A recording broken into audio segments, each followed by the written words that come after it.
views and opinions expressed in this program are those of the participants and do not necessarily reflect the views of BronxNet or the program underwriters. Hi, I'm Eileen Newman, your host for Mission Bronx, a show that's a collaboration between the Center for Bronx Nonprofits and BronxNet. Last time on the show, we were rocking the boat on the Bronx River, and today we're having a different experience. We're visiting with Mid-Bronx Desperados and Wedco to see what they're building in the new Bronx.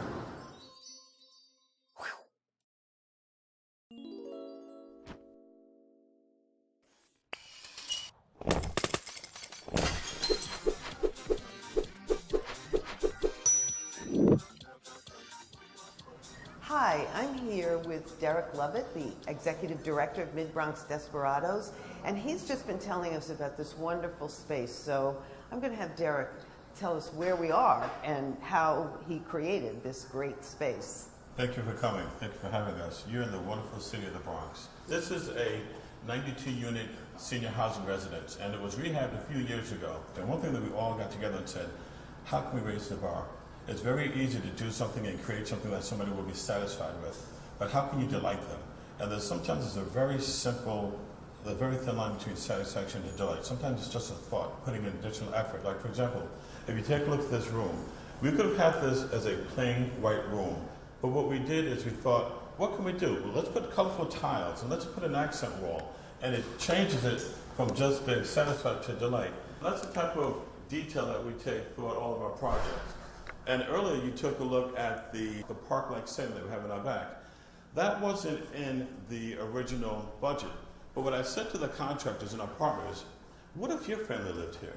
What would you want them to have? How would you want them to live? Let's make this something special. And as you can see, we claim to have the largest rose garden beside Botanical Garden. And you see that we raised the planting so that the seniors don't have to bend all the way down in order to plant. And so that's just one of the things that, how do you go from satisfaction to delight? I think you can see already why we picked Mid-Bronx Desperados to come to visit, because I rarely hear anyone talking about affordable housing using the words satisfaction and delight. And almost from good to great, but this is another one of our rooms that our tenants have their social programs. And we try to make our seniors as happy as possible. The happier they are, the happier we are. You know, it's service excellence. I like to show one thing that we do have in the Bronx that is, unfortunately, we have obesity and health issues. So I'd like to show you our state-of-the-art cardio facility. This is better than things I've seen in hotels. Absolutely. Well, as I mentioned before, what I believe in is if you're going to rehab a building, the cost for a paint job to rehab a building, whether you're going to do it on Park Avenue or in the Bronx, it's the same cost. So you finish doing a building, you should be able to take that building, place it on Park Avenue, and it should look like it belongs there. And the amenities as well. This is state-of-the-art cardio equipment. Yes, I know. They're wonderful people here. But what you have to do, what we like to do, is provide service excellence. So you've seen a building that is giving a great living condition to seniors, great amenities, but the heart of a building is its systems. And this is one of our boiler rooms. Most of all of our buildings look this way, we have to rehab them. And you'll notice something. Each valve has a tag. And you're going to see on the display there, it'll list all of the numbers and what the valves are. So if somebody has to come work on your boiler, then I have to guess, okay, what is this valve and what's that valve? It's all spelled out. And so this is just one example. When people come to inspect your buildings, when they come to the boiler room and see a boiler room this nice, they pretty much know you're taking care of your property. You're pretty much on point. I picture boiler rooms with their old rags and cans thrown all over the place. I've never seen one like this. Well, all of our boiler rooms are being rehabbed to this condition. So, Derek, tell us about Mid-Bronx. How did the organization get that name? And I've heard that it's over 100 years old. True or false? It's 41 years old. So where did I get this idea that it was 100 years old? Because I think people probably just struggle throughout history. But it started when 5 women were sitting in their apartments trying to keep their arsons from burning it down. And one of those women, who was one of the founders, Genevieve Brooks Brown, got people together to clean up the streets and and put together daycares and get people to come together and become a community. And that was a catalyst for developing over 3,000 units of affordable housing, and they developed the shopping center on 174th Street. Huh, but how did they go from we have to do something to getting into housing? That's a mysterious road for me. Well, that has a lot to do with the Koch administration, because there were a lot of vacant lots, and they came out with an initiative to build up New York. Right. And so they were there. It was an opportunity that was great for the Bronx as well as the administration to turn it around. And Jimmy Carter came through, and all different presidents came through to see this. And now, fast forward, I'm standing on the shoulders of some incredibly wonderful people that have dedicated their lives to the service of others. And so here we are. And working hard is one thing, but making a contribution is another. And the harder I work here, there's a direct, immediate correlation to somebody's life improving. Mm-hmm. And a big part of this is our portfolio. And our portfolio was not doing well. When I first came here, we had a lot of corrections to make. And so I came here and I noticed that one of the properties, it was about 4 buildings, walk up, you couldn't find that much original paint with the graffiti and all, and the building didn't have any money. So I took $10,000 out of my own pocket and did as much repairs as I could on these buildings until we were able to reposition them. So I knocked on the doors of some of the folks and I said, "You see this paint job?" I said, "Yes, thank you so much." I said, "But only you can keep it this way." And then when I saw the kids in the hallway, I said, "Hey, come here for a moment. You like this paint job?" They said, "Yes, thank you." I said, "Well, when you have your friends that try to mark on your walls, tell them, don't do this in my house." 3 years passed by, no graffiti. That building went into a larger rehab where we put in a new roof, new boilers, new kitchens, new windows, new baths, new appliances, and did an overall repositioning of the building. But people will step up if you treat them that way. Right. The one thing I told one of my employees, he was kind of having a rough day. I guess one of the tenants were giving him a rough time. And I said to him, I said, "Well, you know what? Kill them with kindness. We will always provide, to the best of our ability, service excellence. And bring them up. Don't let them bring you down. Always provide the best service that you can possibly provide and bring them up." That's a great philosophy, and certainly this place, and I know because I've cheated and seen your other places before this, reflect that also. And it's passion. It's passion for what you're doing too. Absolutely. And this is representative of the Bronx. The Bronx is a wonderful place with beautiful families, and a lot of times they just I don't know why they get bad press. They get bad press, but it's a beautiful place, and it's the borough president is doing an incredible job to bring that forward with the new investments that are coming in here. Our buildings are all green. He demands that green is included, and we happily abide by that.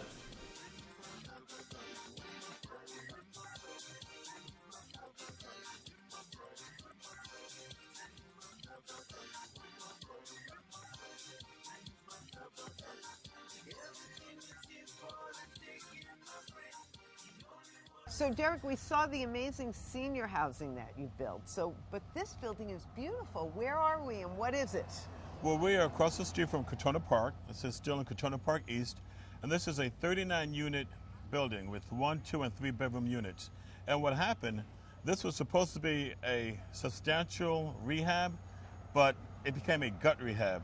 When we got into the walls, there was so much more that had to be done that we pretty much did a gut rehab to the building. As you can see, we're still under construction, pretty much finishing up. And what's going in downstairs? Well, we're trying to put in a cafe, and somebody else is talking about putting maybe a UPS there. So we're looking for tenants right now, but we'd like something that would be of service to the community. Right. Definitely want a cafe and the space that's closer to the park. So I have another question. Did you clean the outside of the building, or did it look like We this? cleaned it, we repointed it, and if you see, you'll see quite a few cameras. We have cameras throughout the building. Yeah. We had some illicit activities, unfortunately, But what we did is we put cameras and we had them directly connected to the 42nd precinct, and the problem went away. How old is the building? The building was built to at least the 20s. Yeah, it has that look. And what we did is we wanted to keep the architectural integrity, so we didn't change anything about it. We kept it exactly the way it was. And FGPH contractors were the general contractor, and I think they just did an incredible job. How long did it take? Not much ahead of time, so it's about 10 months, 10 to 11 months. Very quick, very nice and clean. And more work was done. For example, the floors were supposed to be refinished or repaired. They had to go down. They had to take them out? There were so many. They had about 4 floors on top of floors, like the linoleum and the plywood. When you went to put a plug in, you couldn't put the plug in because the floor covered the plug. That's how many floors they had. So we took that out and took care of a big problem with the rodents and pests. And how, are there people who've been living here for a long time, so they were living in that other Well, the people who are space? living here for a long time, they're very happy with the... I'm sure. Because now, you have to see one of the units. New windows, new baths, new kitchens, new appliances, new roof. And another thing we did is we went from oil to gas. So, and they used to have the gas meter in the kitchen. So the Con Ed would have to go to each apartment and read the gas meter in the kitchen. And so we moved them down to the basement and have a different They can go room. in and just... They can go in and do it all. Not good. It's an amazing accomplishment. It was a great job. team. It was a great job. Team. You know, the staff and FGPH and with Wavecrest, we just have a great team. We really get it done. That's great. And there's no excuses. So what's next? Do you have another one like this somewhere? I do. We have 2 other properties that we're doing. We're doing a 128-unit rehab that's going to close next month, and then we have a 272 unit that's going to close by the end of the year. And after that, we will have repositioned the total portfolio for MBD. So Derek, you've been incredibly generous with showing us so many of these wonderful things, and I just wondered, what haven't you said about Mid-Bronx Desperados that we want everyone to know? Just that years ago, 5 women were dealing with something that we couldn't imagine. It was desperate times. That's why they came with the name Mid-Bronx Desperados. And I could never, ever imagine what they've gone through and the strength and courage it took for them to move this to where it is now. But all I know is what we can do one thing is honor their work. I stand on big shoulders. It's an honor and it's a responsibility, and we're gonna carry it forward. We don't do this alone. It takes a team. And one thing is when you're trying to turn something around, you gotta pick a great team. And we've had a great team. And I want to thank you so much. Oh. Because I think I've taken a lot of your time. No, it's been great. It's been terrific. And you are a great team leader, Derek. I've enjoyed it. So, yeah, thank you. So we're going to be taking a little break, and when we come back, we'll be visiting WEDCO, another housing organization doing wonderful work in the Bronx. So stay tuned for that visit. Everybody has a dream.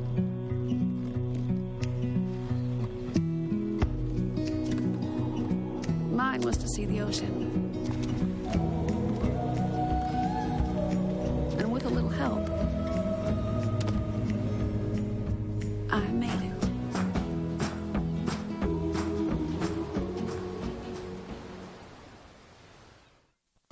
Hi, welcome back. I'm here with Nancy Bieberman from WEDCO, which is the Women's Housing and Economic Development Corporation. So we're going to talk about another women's group, even though we were talking to Derek, and he is the ED. Remember that he talked about the women who had actually started Mid-Bronx Desperados, and Nancy, who's with me, knows those women. So that's the first thing I want to ask you about.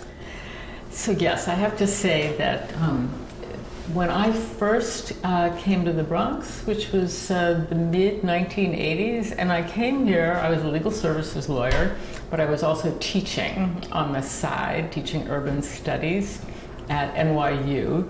And I thought it was really important for an urban studies class and undergrads, to see, what had happened in the Bronx and what was going on. And so the first person I called was Jenny Brooks at Mid-Bronx Desperados.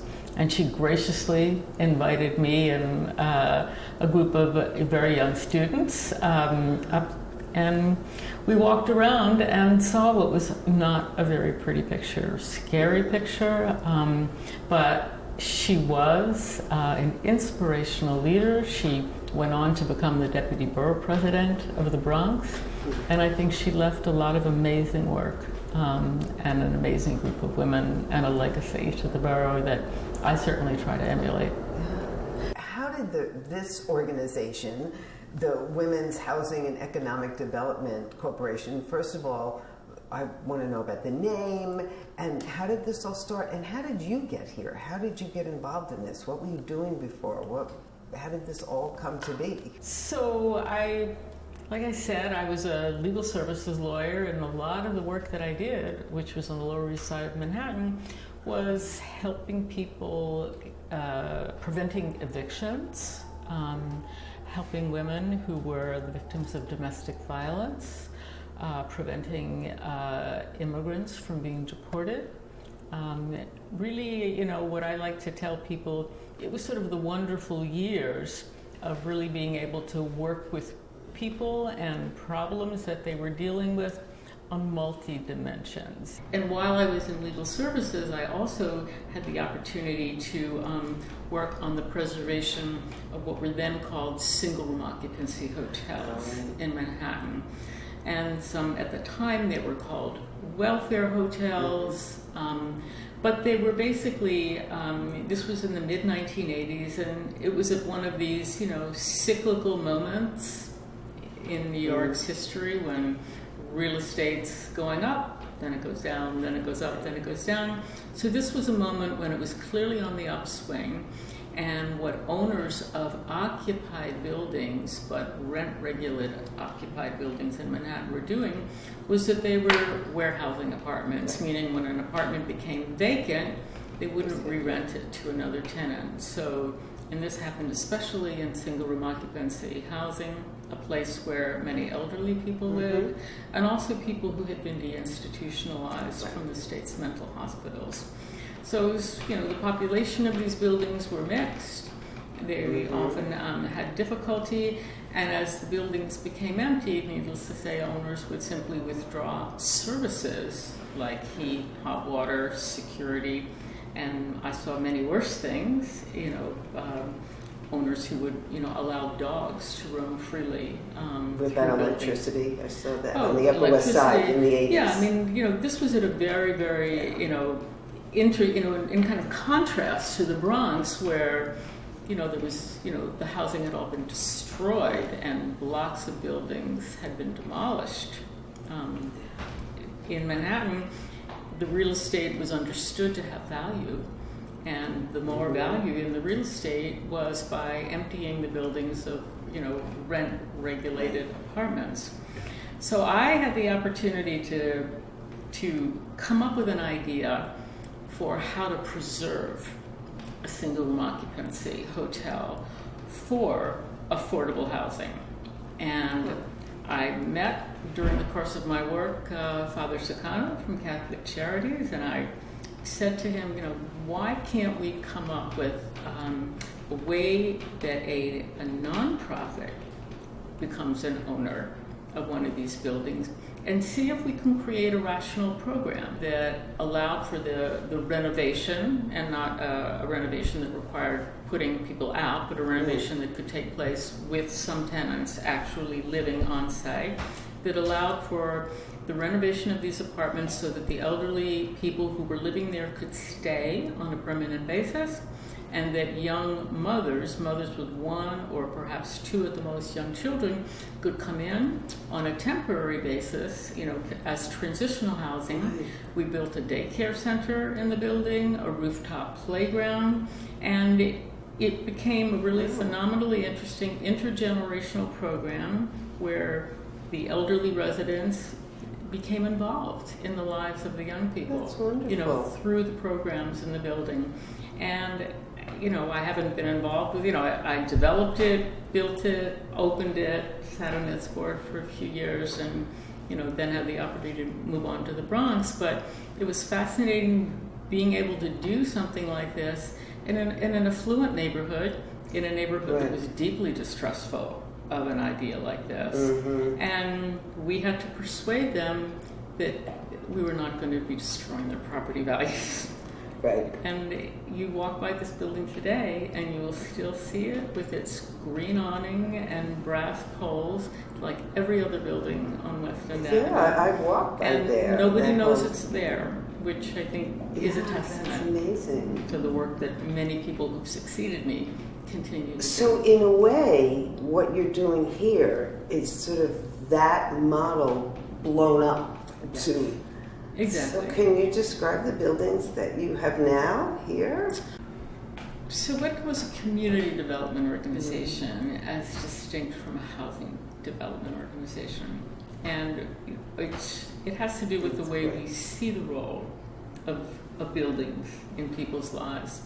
And the building that we're in, which was the former Morrisania Hospital, was actually a perfect opportunity to begin work, because this was a building in its prior life. It was built as a hospital in 1926. It was closed down by the city of New York in 1976 during the midst of the fiscal crisis, at exactly the time that the Bronx started the disinvestment and abandonment process. So the city withdrew services, and the services were a place that was an anchor. Everybody knew this hospital. When we started working with women in the neighborhood and asked people about the hospital and what they thought should be done with the hospital, to a person, they said, open it up, bring it back. The hospital meant something to people. And to this day, when people pass by, obviously it fades with time over the years.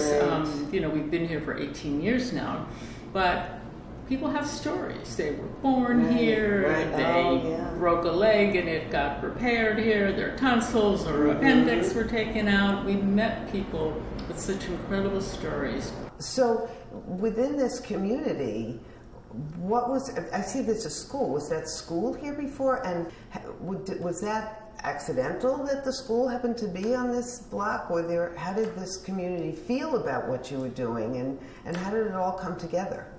So the notion that people would have stories about a building, really sent a message to us that, the buildings really are anchors. They are civic anchors. And if you look at a building in that way, or think about a building that doesn't yet exist in that way, it takes you in a different direction than if what you're thinking about is, we need more affordable housing. Right. So what that has meant to WETCO is this building, after much, much, much time that we spent, in churches with women, we wanted to meet more women and people who lived in the immediate area around this hospital to find out what it was that, if something were to happen in this hospital, what would be their top 5. And we said to the pastor, just help us identify some people in the neighborhood that are leaders, that you consider to be leaders. And the people that we met, a dozen at least, happened all to be women. And so we worked with this group of women, had dinners with them once a month, where we spoke in English and Spanish, and really began a conversation about the things that would improve the neighborhood and improve their lives. And we fundamentally wanted to know what women were doing to make ends meet. And they became really integral to the design, really, like what was going to happen in this building. We also met, through the then borough president, Freddie Ferrer, another group of women who were activists in the neighborhood and were working in the local parents association of a school that was actually 2 schools in the neighborhood, and they wanted to bring it together, these 2 separate schools, under one roof in a new building. And they were looking at the site of this hospital, which was a full city block. And so the borough president said, I think you ought to be talking to each other. Yeah. And so we did. And we talked with them over many, many, many months. And we originally, the women in the smaller group that I was telling you about, and the 3 women who were, kind of the main drivers behind WEDCO, we were thinking about, all right, let's see what we can do with this entire full city block. And then we met these women who were wanting to see a new school built, and they said, we'd like to see a school on 167th between Girard and Walton.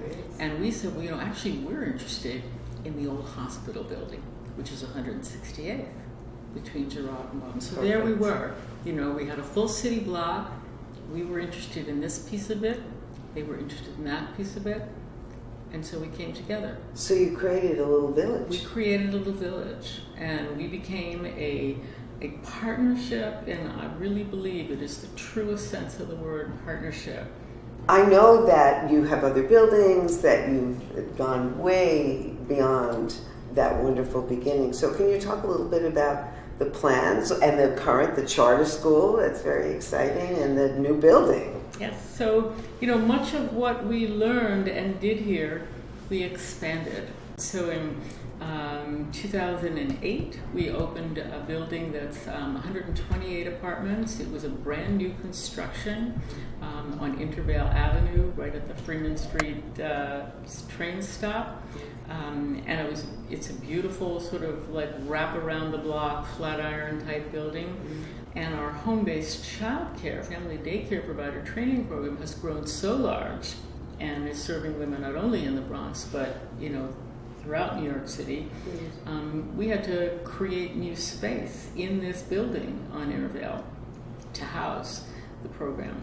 It is now the largest single program that WEDCO operates, the training program for women who are, want to take care of children in their own home and to run professional businesses and provide really high quality childcare and healthy meals to children in their care. And one of the things we learned in the Intervale Avenue neighborhood was that this neighborhood had been a real locus of jazz. I know, in that was the Bronx. Amazing when I heard.